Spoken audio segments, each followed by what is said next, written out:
पुनः गायत्री मंत्र एक बार गाएं।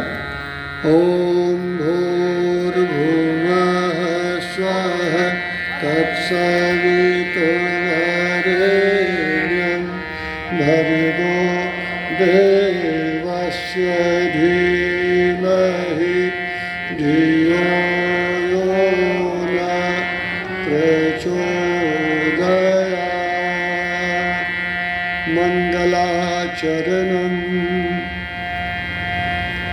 मंगलमय आचरण जिनके हैं उन पर प्रसन्नता की वर्षा होती रहती है।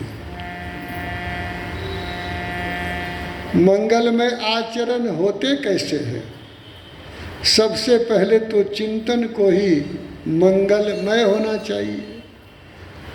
और चिंतन मंगलमय कैसे होगा? तो मोबाइल पर फोन करते रहिए, हाल चाल जानते रहिए। हम अपनी श्रीमती जी से बात करना चाहते हैं तो लंबा इंतजार करना पड़ता है। तो हम कहते हैं मलकिनी आपका और मेरे जीवन में फर्क है।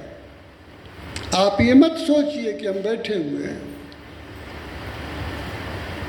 हम तो एक बार बेटी से हालचाल पूछेंगे, बेटा ठीक है? हाँ ठीक है, जाओ काम करो। मैंने उन्हीं का उदाहरण दे दिया। हमको बहुत जरूरी हो तब किसी से बात करनी चाहिए। अगर बात किसी से करनी है तो खुद से करो, खुद से करें, स्वयं से करें, अपने आप से करें। अगर ऐसा स्वभाव हो जाता है तो विद्या जी विद्या ददाति विनयम, विद्या ददाति विनयम। आखिर आपकी विनयशीलता ने ही अनंत भगवान को प्राप्त कर लिया है। हरि अनंत हरि कथा अनंत, हरि अनंत हरि कथा अनंत। तो जब अनंत भगवान मिल ही गए तो हरि कथा क्यों नहीं करेंगे हम? क्या एक दूसरे की कथा से क्या फायदा है? तो पुष्प की वृष्टि तो अपन लोगों पर हो जाती है, अक्षत फूल की वृष्टि हो जाती है। आप में से किरण जी आप ही सबसे ज़्यादा वो हैं, अक्षत फूल लेकर के कम से कम 2-4 के ऊपर जो कर दीजिए और भावना कर लीजिए कि गुरुदेव भगवान ही हम लोगों पर आज पुष्प वृष्टि कर रहे हैं, क्योंकि हम उनके चरणार बिंद का अमृत पान करना चाहते हैं। चरणार बिंद का गुरुदेव माता जी के खड़ाऊँ रखे हुए हैं। इसको सामान्य खड़ाऊँ समझने की भूल मत करना। आइए।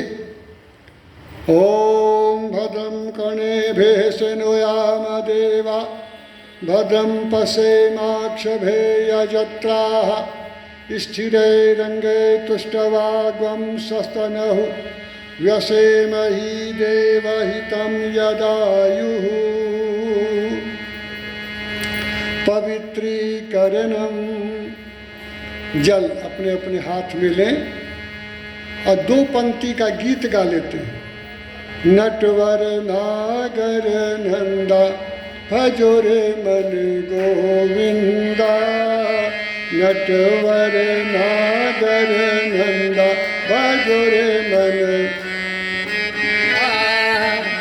नटवर नागर नंदा भजोरे मन गोविंदा।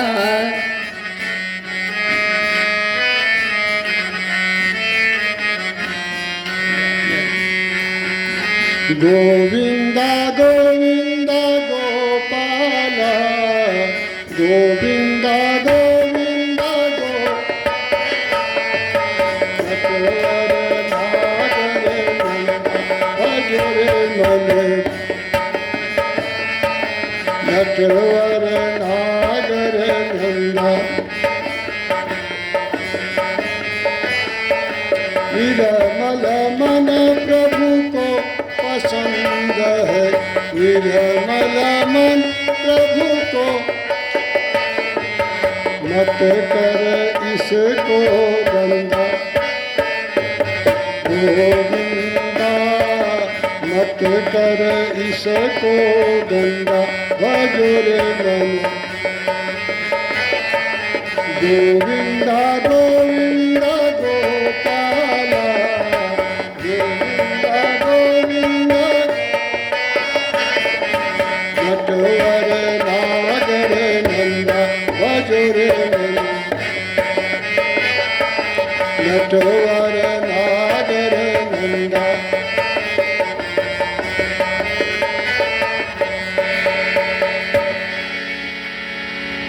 क्या बैठ करके नाच करने का अभ्यास है बैठे बैठे?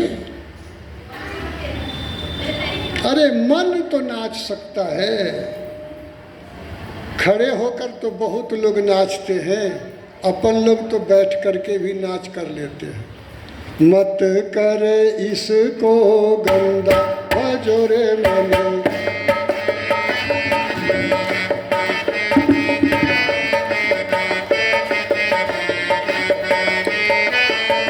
नटवर नागर नंदा भजो रे मन गोविंदा नटवर नागर नंदा भजो रे मन गोविंदा।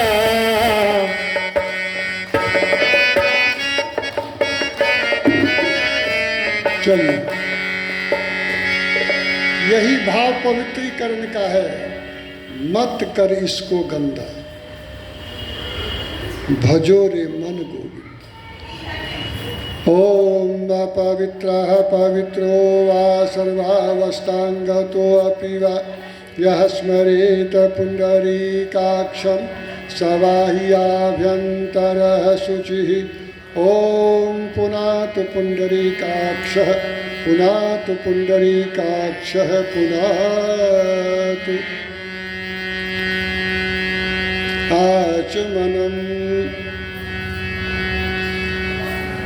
हम लोग 3 शरीर की चर्चा करते हैं ना बिमला जी? कौन कौन?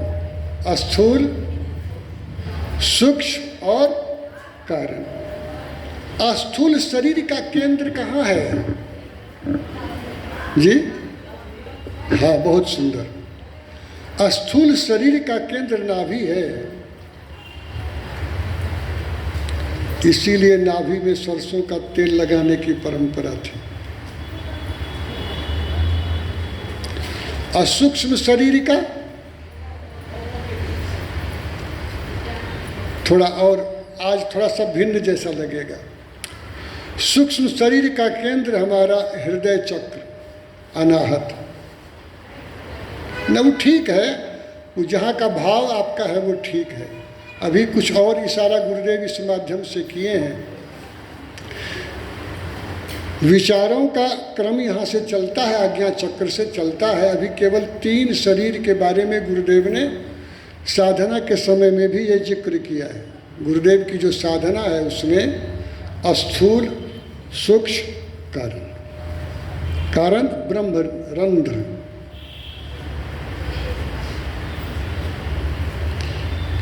स्वस्थ शरीर, स्वच्छ मन, तब परमात्मा से मिलने का मार्ग प्रशस्त। 3 आचमन करिए। ओम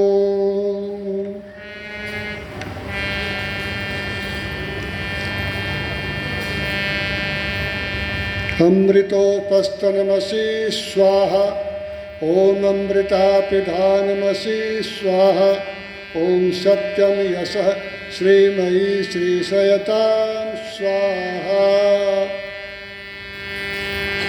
शिखा स्थापन, शिखा का पूजन हम लोग करते हैं, परंतु मंत्र में है शिखा वंदन। मंत्र में क्या है? शिखा की वंदना। वंदना किनकी की जाती है? प्रार्थना किनकी की जाती है? जिसमें कुछ विशेषता होती है, सुपर जो होता है। तो शिखा वाला जो क्षेत्र है, परम पूज्य गुरुदेव जब साधना कराते हैं, आप सब भी अभ्यास करते होंगे, नहीं तो आप लोग भी करिए। तो दिव्य साधना लोक में ले जाते हैं। स्थूल शरीर में सविता का तेज प्रकाश आ रहा है। स्थूल शरीर नाभि केंद्र हमारा जागृत हो रहा है। फिर हृदय चक्र की साधना कराते हैं और अंत में कारण शरीर का ये क्षेत्र जो ब्रह्म रंध्र है, जिसमें हजारों लाखों रोमकूप से भी सूक्ष्म वह क्षेत्र है, जो सविता की शक्ति को सोखने की पात्रता रखता है।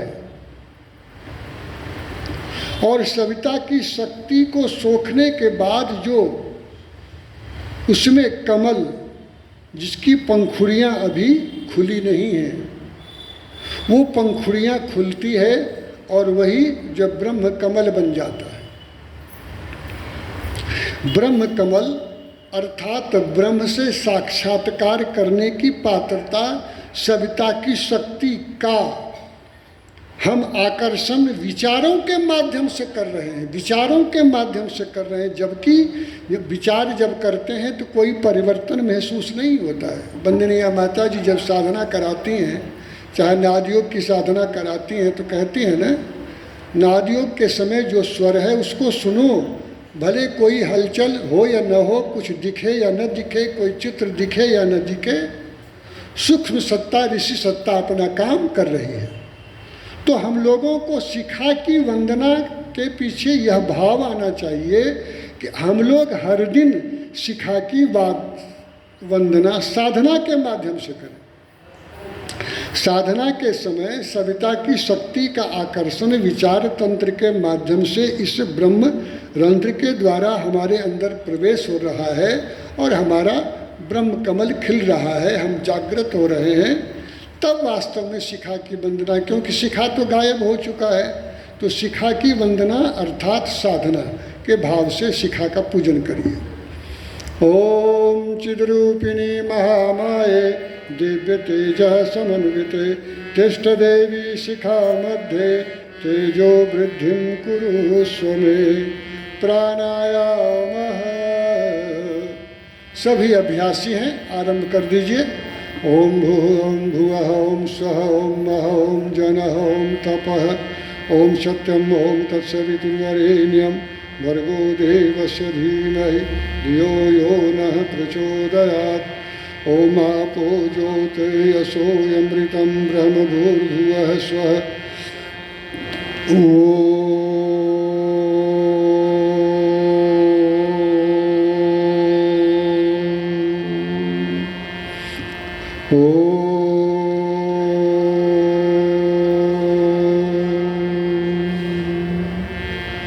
प्राण का आकर्षण श्वास के माध्यम से, ठहराव रोकें। प्राण शक्ति का वितरण रोमकूप तक हो रहा है। सारे मल विक्षेप निकलने को छटपटा रहे हैं, श्वास के माध्यम से सब निकल रहे हैं। अंदर से हम स्वच्छ पवित्र बनते जा रहे हैं। कसाय कलुष कलमश रहित हमारा अंतःक्षेत्र हो रहा है। इस भावना के साथ प्राणायाम की क्रिया को पूरा कर लीजिए। इसके बाद न्यास की क्रिया हम लोग करते हैं। अब देखिए, किसी एक सूत्र को ही अगर हम समझ जाएं तो बेड़ा पार हो जाता है। न्यास हम लोग बार बार करते रहते हैं, रोज करते हैं। ये न्यास है क्या?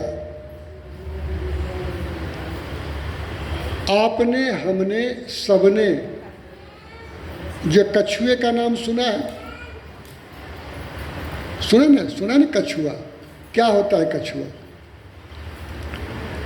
कछुए ने जो ढाल ओढ़ के रखा है, उस ढाल के अंतर्गत अपनी सारी इंद्रियों को समेट लेता है। उस पर कोई भी आसुरी आक्रमण होता तो आसुरी आक्रमण बेकार हो जाता है। कछुआ को मारा नहीं जा सकता, काटा नहीं जा सकता, तोड़ा नहीं जा सकता। संसार में जो माया रूपी बंधन है, लोभ मोह मद मत्सर अहंकार, जो आसुरी प्रवृत्तियां हैं वो हावी तब हो जाती हैं जब हम इंद्रियों के दास बन जाते हैं। इंद्रियों के दास। केवल एक की थोड़ी सी जो चर्चा कर लें बात समझ में आ जाएगी। भोजन जीभ के स्वाद के लिए करते हैं कि स्वास्थ्य के लिए? जी, स्वाद के लिए। कभी कभी थोड़ा स्वाद के लिए। तो स्वास्थ्य के लिए, स्वास्थ्य के लिए अगर करते हैं तो जीभ हमारा कंट्रोल है। वांग में आसेस्तु, वांग में आसेस्तु, बस। नसोर में प्राणोस्तु। माताजी के मंदिर से बाहर निकल रहे हैं, बगल में चूहा जो मरा हुआ है, दुर्गंध आ रही है, तो झट से भाग के चले गए। अरे दुर्गंध आ रही है तो बायां दायां झांको ना। नहीं, केवल नसोर में प्राणोस्तु, नसोर में प्राणोस्तु। अक्षनोर में चक्षुरस्तु। इस नेत्र की ज्योति बाहरी जो हमारा दृश्य है, उस दृश्य को तो हम देख पा रहे हैं, अंदर वाले को कौन देखेगा? सूरदास, सूरदास बनने का अभ्यास, सूरदास बनने का अभ्यास। सूरदास ने अपनी ही आंखें फोड़ ली जी। साधना में जब परेशानी होती थी, एकाग्र नहीं होता था, आराध्य के प्रति चिंतन करने में बाधाएं आती थी। ये कामुकता, अश्लीलता की तो बाढ़ है। उस बाढ़ से अगर अपने आप को बचाए रखना है तो अंतर ध्यान। बाहर इसलिए देखते हैं कि ठोकर नहीं लगे, इसलिए देख लेते हैं। संसार वालों को लगता है कि ये बाहर देख रहे हैं, हमको आपको लगना चाहिए बाहर हम नहीं, हम तो अंदर देख रहे हैं। न्यास बहुत बड़ी चीज।